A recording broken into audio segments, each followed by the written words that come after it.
تو یا جشن آزادی مناتے ہوئے ان شہداء کی قربانیوں کو مد نظر رکھنا چاہیے۔ مجھ سے آپ بہتر جانتے ہیں کہ جب پاکستان آزاد ہوا تو ہندوستان سے 80 لاکھ کے قریب انسانوں نے یہاں ہجرت کی۔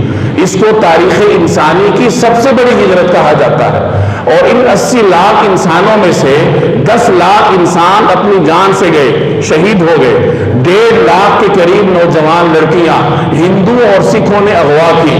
ہزاروں بلکہ لاکھوں بچوں کو، معصوم بچوں کو ہندوؤں اور سکھوں نے اپنے نیزوں اور کرپانوں پر پرویا۔ یہ تمام خون کے دریا عبور کر کے یہ مسلمان پاکستان پہنچے، اور اس طریقے سے یہ خطہ زمین ہمارے ہاتھ میں آیا ہے۔ تو آج جب ہمارا مسلمان جشن آزادی منا رہا ہے تو یہ تمام تر تفصیلات اس کے سامنے ہونے چاہیے کہ 20 لاکھ کے قریب مسلمانوں کا خون اس پاکستان کی بنیادوں میں ہے۔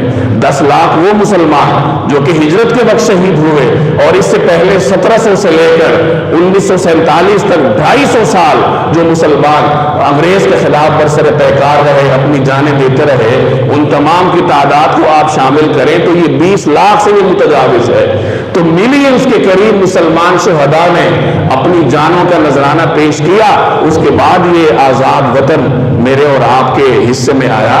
آج یہ نعمت سے ہم فائدہ اٹھا رہے ہیں، تو اس موقع پہ ہمیں یہ تمام تفصیلات مد نظر رکھنی چاہیے۔ بالخصوص یہ بات ہمارے پیش نظر ہو کہ پاکستان کی بنیاد نظریے پر ہے۔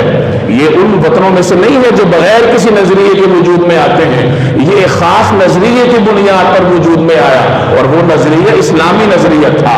کلمہ لا الہ الا اللہ کی بنیاد پر مسلمانوں نے یہ وطن حاصل کیا تھا۔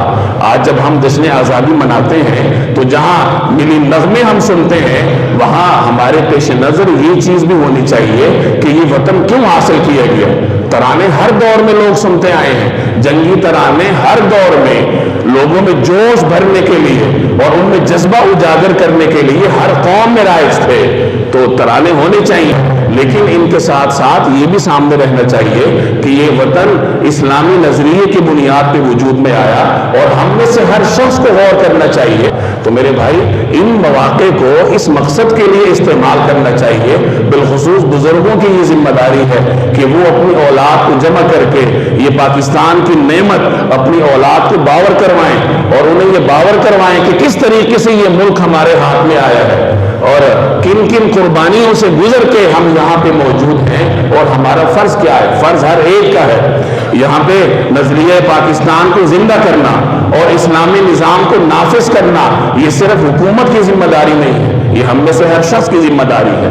میں ایماندار بن جاؤں، دیانتدار بن جاؤں، خوش اخلاق بن جاؤں، اپنے گھر میں دین کو نافذ کروں۔ نظریہ پاکستان اگر میں ملک میں نافذ نہیں کر سکتا، اپنے گھر میں تو نافذ کر سکتا ہوں۔ اگر ہر شخص یہ تہیہ کر لے کہ میں اپنے طور پر اپنے گھر میں، اپنے زیر تسلط علاقے میں نظریہ پاکستان کو زندہ کرنے کی کوشش کروں گا، تو پھر تو جشن آزادی کا فائدہ ہے، ورنہ صرف باجے بجانے سے نہ قومیں آزاد ہوتی ہیں اور نہ ہی قوموں کو استقلال ملتا ہے۔ اللہ تبارک و تعالی سمجھنے کی توفیق دے۔ وما علینا الا البلاغ۔